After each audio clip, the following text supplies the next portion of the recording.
ನೋಡೋಣ ಇವತ್ತಿನ ರಾಶಿಫಲ ಹೇಗಿದೆ ತುಲಾ ರಾಶಿಯವರಿಗೆ. ಚಂದ್ರ ವಿಶೇಷವಾಗಿ ದಶಮಾಧಿಪತಿ, ನಿಮಗೆ ಸ್ವಲ್ಪ ತೊಂದರೆ ಕೊಡೋನೆ, ಅಂತ ಒಂದು ಏನು ಬೆನಿಫಿಟ್ ಮೇಜರ್ ಬೆನಿಫಿಟ್ ಕೊಡೋನಲ್ಲ. ರಾಹು ಪ್ರಭಾವದಲ್ಲಿರೋದು ವಿಶೇಷ ಲಾಭ. ರಾಹು ನಿಮಗೆ ಯೋಗಕಾರಕ. ರಾಹುವತ್ ಶನಿ ಕುಜವತ್ ಕೇತು ಅಂತ ಹೇಳ್ತೇವೆ. ರಾಹು ಶನಿಯ ರೂಪ. ಅನಗತ್ಯ ಖರ್ಚುಗಳು ಕೊಟ್ಟರೂ ಕೂಡ ದಂಡಾಧಿಕಾರಿಗಳು, ನ್ಯಾಯಾಂಗ ಇಲಾಖೆ, ಈ ಒಂದು ಪೊಲೀಸ್ ಇಲಾಖೆ, ಸಾರ್ವಜನಿಕ ಇಲಾಖೆ, ಸಮಾಜ ಕಲ್ಯಾಣ ಇಲಾಖೆ, ಸರ್ಕಾರಿ ಇಲಾಖೆ, ಗೃಹ ಇಲಾಖೆ, ಇಂಥವುಗಳಲ್ಲಿ ಏನಾದರೂ ಕೆಲಸ ಕಾರ್ಯ ಮಾಡ್ತಿದ್ರೆ ವಿಶೇಷ ಅಧಿಕಾರ, ಸ್ಥಾನ, ಗೌರವ, ಸ್ವಲ್ಪ ಲಂಚ ಅದು ಎಲ್ಲ ತಗೊಳ್ತಕ್ಕಂಥ ಭಾವನೂ ಆಗುತ್ತೆ. ಗುರು ಅಷ್ಟಮದಲ್ಲಿರೋದ್ರಿಂದ ಸಿಕ್ಕಾಕೊಳ್ಳೋದು ಮುಂದೇನೂ ಆಗುತ್ತೆ, ಅದರಿಂದ ದಂಡ ಕಟ್ಟೋದು ಆಗುತ್ತೆ. ಅದರಿಂದ ಬೇಡವೇ ಬೇಡ ಇವತ್ತಿಂದ. ಇದನ್ನ ಜ್ಞಾಪಕದಲ್ಲಿ ಇಟ್ಕೊಳ್ಳಿ. ಒಳ್ಳೆ ದಿನ, ಪರವಾಗಿಲ್ಲ. ಶತ್ರುಗಳನ್ನ ವಿಜಯವಂತನನ್ನಾಗಿ ಎಂತವನ್ ಬೇಕಾದ್ರೂ ಬಡದಾಗ್ತಕ್ಕಂಥ ತಾಕತ್ತಿರುತ್ತೆ. ವೃಶ್ಚಿಕ ರಾಶಿ ಯಾಕೋ ಇವತ್ತು ಮಲಗ್ಬಿಡೋಣ ಅನ್ಸುತ್ತೆ. ರಾಹು ಪ್ರಭಾವ ಚಂದ್ರ ಅಲ್ವಾ, ಎಷ್ಟಾದ್ರೂ ಆ ರಾಹು ಲಗ್ನದಲ್ಲಿ ಏನೋ ಗುಪ್ತ ಪೀಡೆ, ಗುಪ್ತ ರೋಗ, ಗುಪ್ತ ಕಾಯಿಲೆ, ಗುಪ್ತ ನೋವು, ಗುಪ್ತ ಸಂಕಟ, ಏನು ಒಂದು ಸುಮಾರು ಒಂದು 9 ರಿಂದ 18 ತಿಂಗಳಿಂದ ಒದ್ದಾಡ್ತಿದ್ದೀರಾ, ಅದರ ಪುನರಾವರ್ತನೆ. ಗುರು ದೃಷ್ಟಿ ಇದೆ ಜಾತಕದ ಮೇಲೆ, ಎಲ್ಲ ಸರಿಯಾಗುತ್ತೆ ಬಿಡು. ಯಾವತ್ತೂ ತಿಳ್ಕೊಳ್ಳಿ, ನಿಮಗೇನು ಸಿಗಬೇಕು ಅದೇ ಸಿಗಬೇಕು. ನಾನು ಅಂದ್ಕೊಂಡಿದ್ದಿಲ್ಲ ಇಲ್ಲಿ ಬರ್ತೇನೆ ಅಂತ. ಜಗನ್ನಿಚ್ಛೆ, ಮೇಲೆ ಇರತಕ್ಕಂಥ ಭಗವಂತನಿಚ್ಛೆ. ನಿಮಗೆ ಮೊದಲೇ ಇಂಥ ಜಾಗಕ್ಕೆ ಇಲ್ಲಿ ಹೋಗಬೇಕು ಎಲ್ಲ ನಿಯಮ ಆಗಿರುತ್ತೆ. ಆದರೆ ಇಲ್ಲಿದೆಲ್ಲ ತಲೆ ಕೆಡ್ಸ್ಕೊತವೆ. ಇದೇ ಆಗಬೇಕು, ಹಿಂಗೇ ಆಗಬೇಕು, ಇದೇ ತಿನ್ಬೇಕು, ಇವಳೇ ಹೆಂಡತಿ ಆಗ್ಬರ್ಬೇಕು, ಇವನೇ ಗಂಡ ಆಗ್ಬರ್ಬೇಕು, ಇದೇ ಪ್ರೀತಿ, ಇದೇ ಪೊಸಿಷನ್. ಯಾವಾಗ ನಾವು ಆ ಒಂದು ಬಯಸ್ಲಿಕ್ಕೆ ಶುರು ಆಗ್ತೇವೋ ಆಗ ನೋವುಗಳು ಶುರು ಆಗ್ತಾ ಬರುತ್ತೆ. ಜೊತೆಯಲ್ಲಿ ಬಂದಿದ್ದೆಲ್ಲ ನಿನ್ನದೇ, ಬರದಿರುವುದು ನಿನ್ನದೇ ಅನ್ಕೋಬಿಟ್ರೆ ಎಲ್ಲ ಸರಿ ಆಗುತ್ತೆ.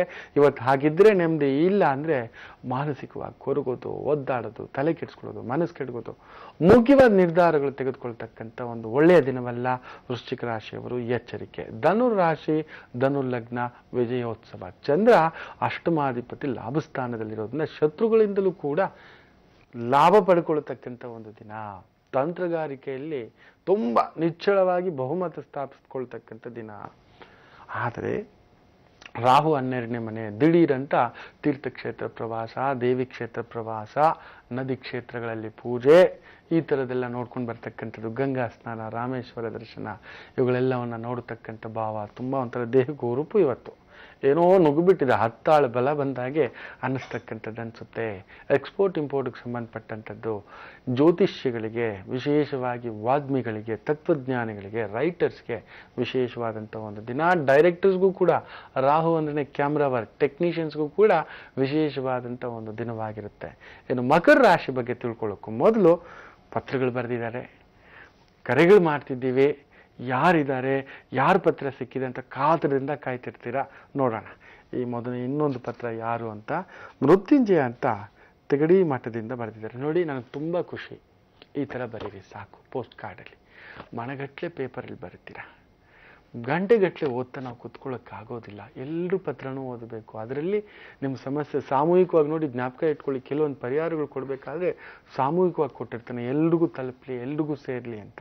ಒಬ್ಬರಿಗೆ ಅವ್ರಿಗೆ ಮಾತ್ರ ಅನ್ವಯ ಆಗಿರೋಲ್ಲ, ಅವ್ರಿಗೆ ಮಾತ್ರ ಅನ್ವಯ ಆಗ್ತಕ್ಕಂಥದ್ದು ಅವ್ರಿಗೆ ಮಾತ್ರ ಹೇಳಿರ್ತಾನೆ. ಜ್ಞಾಪಕ ಇಟ್ಕೊಳ್ಳಿ. ಇಷ್ಟು ಸಾಕು. ಸುಮ್ಮನೆ ಪೋಲ್ ಮಾಡಬೇಡಿ. ಸಮಯ, ನಿಮ್ಮ ಸಮಯವೂ ನಷ್ಟ, ನಮ್ಮ ಸಮಯವೂ ನಷ್ಟ. ಅದಕ್ಕೆ ಮೇಲೆ ತುಂಬ ದೊಡ್ಡ ದೊಡ್ಡ ಡೈರೆಕ್ಟರ್ಗಳಿದ್ದಾರೆ. ಪಾಪ ಅವ್ರಿಗೆ ಎಷ್ಟು ಕೆಲಸ ಇರುತ್ತೆ ಅಂದರೆ, ಸಾವಿರಾರು ಪತ್ರಗಳಲ್ಲಿ ಯಾವ್ದು ತೆಗೆಯೋದು, ಏನು ತೆಗೆಯೋದು. ಒಂದೊಂದು ಪತ್ರದಲ್ಲಿ ಕೊನೆಯಲ್ಲಿ ಬರೆದಿರ್ತೀರ, ನಮ್ಮ ಹೆಸರು ಓದಬೇಡಿ, ನಮ್ಮ ಊರು ಹೇಳ್ಬೇಡಿ ಅಂತ. ನಾವು ಅಷ್ಟೊತ್ತು ಓದ್ಕೊಂಡಿದ್ದು ಸಮಯ ಪೋಲು ಅಂತಕ್ಕಂಥದ್ದು ಅನಿಸುತ್ತೆ. ಟಿವಿನಲ್ಲಿ ಹೇಳಲೇಬೇಡಿ ಅಂತ, ನೇರವಾಗಿ ಖುದ್ದಾಗಿ ಬರೆದಾಕಿ ಅಂತ ಹೇಳಿರ್ತೀರ. ಅಲ್ಲಿಗೆ ನಾವು ಅಷ್ಟೊತ್ತು 4 ಪೇಜು 10 ಪೇಜ್ ಓದಿದ್ದು ಸಮಯ. ಸೊ ನಿಮಗೂ ನೋವು ಬೇಡ, ನಮಗೂ ನೋವು ಬೇಡ, ಬೇರೆಯವ್ರ ಪಾಪ ಕಾಯ್ತಿರೋರ್ಗೂ ಇನ್ನಷ್ಟು ನೋವಾಗೋದು ಬೇಡವೇ ಬೇಡ. ದಯವಿಟ್ಟು ಇಷ್ಟು ಪುಟ್ಟ ಪೋಸ್ಟ್ ಕಾರ್ಡಲ್ಲಿ ಬರೆದಾಕಿ. ಇರಲಿ. ಮೃತ್ಯುಂಜಯ ಅವರು ಧಾರವಾಡದಿಂದ ಬರೆದಿದ್ದಾರೆ. 22 ವರ್ಷದಿಂದ ಉಪನ್ಯಾಸಕನಾಗಿದ್ದೇನೆ ಗುರುಗಳೇ, ಯಾಕೋ ಸರ್ಕಾರದಿಂದ ವೇತನ ಪಡೆಯಲಾಗಿಲ್ಲ. ಈ ಸಮಸ್ಯೆಗೆ ಪರಿಹಾರ ತಿಳಿಸಿ. ಕೋರ್ಟಿನಲ್ಲಿಯೂ ಸಫಲತೆ ಸಿಕ್ಕಿರುವುದಿಲ್ಲ. ರೈಟ್, ನೋಡೋಣ ಸೂರ್ಯ ಹೇಗಿದ್ದಾನೆ, ಗುರು ಹೇಗಿದ್ದಾನೆ, ಶನಿ ಹೇಗಿದ್ದಾನೆ ಅಂತ. ಲಗ್ನದಲ್ಲೇ ಕೇತು, ಧನುರ್ಲಗ್ನ ನಿಮ್ಮದು. ಸೊ ಅಲ್ಲಿಗೆ ಶಾಪಗ್ರಸ್ತ ಜೀವನ. ಈ ಕುಟುಂಬದಲ್ಲಿ ಗೊತ್ತೋ ಗೊತ್ತಿಲ್ಲದೋ ಯಾವುದೋ ಒಂದು ದೈವಿ ಶಾಪಕ್ಕೊಳಗಾಗಿದೆ. ಯಾವುದೋ ಒಂದು ದೇವಸ್ಥಾನ ಕಟ್ಟಿಸ್ತೀನಿ ಅಂತನೋ, ಮಾಡ್ತೀನಿ ಅಂತನೋ, ಮಾಡದೆಯೇನೋ, ಏನೋ ಒಂದು ಅರಳಿ ಕಟ್ಟೆನೋ, ತೆಂಗಿನ ಮರನೋ, ಬಾಳೆ ಗಿಡನೋ, ಮಾವಿನ ಗಿಡನೋ, ಕೆಲವೊಂದು ಪಂಚವೃಕ್ಷಗಳಿರ್ತಾವೆ, ಅವುಗಳನ್ನೆಲ್ಲ ಹೇಗಂದಾಗ ಹೊಡೆಯೋ ಆಗಿಲ್ಲ, ಅಮ್ಮನ ಥರ ಒಡೆದಾಕಿದ್ದಾರೆ. ಶನಿ ವಕ್ರ. ಸೊ ಉದ್ಯೋಗ ಇದೆ, ವಕ್ರವಾದ ಉದ್ಯೋಗ. ಗುರು ಇದೆ 6ನೇ ಮನೆ, ಲಗ್ನಾಧಿಪತಿ 6ನೇ ಮನೆಗೆ ಹೋದ್ರೆ ಏನ್ ಗೊತ್ತು? ಧನುರ್ಲಗ್ನಕ್ಕೆ ಕೋರ್ಟು, ಸುತ್ತಾಟ, ಅಲೆದಾಟ. ಧನುರ್ಲಗ್ನಕ್ಕೆ 6ನೇ ಮನೆಗೆ ಬಂದ್ರೆ ಪರವಾಗಿಲ್ಲ, ಆದ್ರೆ ಶುಕ್ರನ ಮನೆಯೇ ಅದು, ಮಿಥುನ ಮನೆ ಅಲ್ಲ. ಸೊ ಆಟಕ್ಕುಂಟು ಲೆಕ್ಕಕ್ಕಿಲ್ಲ, ಜೋಕರ್ ತರ ಜೀವನ ಆಗ್ಬಿಡುತ್ತೆ. ಗುರು ವಕ್ರನಾಗ್ಬಿಟ್ರೆ ಬರೀ ಸುತ್ತಾಟ, ಅಲೆದಾಟ. ಗುರು ವಕ್ರ ಟೀಚರ್ ಆಗ್ಬೇಕು, ಲೆಕ್ಚರರ್ ಆಗ್ಬೇಕು, ಅಡ್ವೈಸರ್ ಆಗ್ಬೇಕು, ಎಲ್ರಿಗೂ ದಾರಿ ತೋರಿಸೋ ನಿಮಗೆ ದಾರಿ ಆಗ್ತಿಲ್ಲ. ಮುಂದಿನ ವರ್ಷ ದಾರಿ ಆಗುತ್ತೆ. ಈ ವರ್ಷ ಯಾವುದೇ ಒಂದು ಬಹುದೊಡ್ಡ ನಿರ್ಧಾರಗಳನ್ನ ತಗೋಬೇಡಿ. ಖಂಡಿತ ಸರ್ಕಾರಿ ಮಟ್ಟದಲ್ಲಿ ಜಯವನ್ನ ಸಾಧಿಸ್ತೀರಾ. ಸೂರ್ಯ ಚೆನ್ನಾಗಿದ್ದಾನೆ ನಿಮಗೆ, ಭಾಗ್ಯಾಧಿಪತಿ. ಸೊ ಚೆನ್ನಾಗಿರೋನ್ ಹಿಡ್ಕೋಬೇಕು, ಕೆಟ್ಟಿರೋನೆಲ್ಲ ಅಂತ ಹೇಳ್ತಾರೆ. ಅಂದ್ರೆ ಮಿತ್ರನೊಬ್ನಿದ್ದಾನೆ, ಅವ್ನು 100 ರೂಪಾಯಿ ಕೊಡಬಲ್ಲ ಯಾವಾಗ ಹೋದ್ರು. ಇನ್ನೊಬ್ಬ ಇದ್ದಾನೆ 100 ರೂಪಾಯಿ ನಾವು ಕೇಳೋಕ್ ಹೋದ್ರೆ ನಮ್ಮ ಹತ್ರ 100 ರೂಪಾಯಿ ಕಿತ್ಕೊಳ್ತಾನೆ. ಅವನ ಹತ್ರ ಎಲ್ಲ ಹೋಗುದು, ಇವನ ಹತ್ರ ಒಂದು 10 ರೂಪಾಯಿ ಕೊಡು ಅಂದ್ರೆ 20 ರೂಪಾಯಿ ಆದ್ರೂ ಸಹಾಯ ಮಾಡ್ತಾನೆ.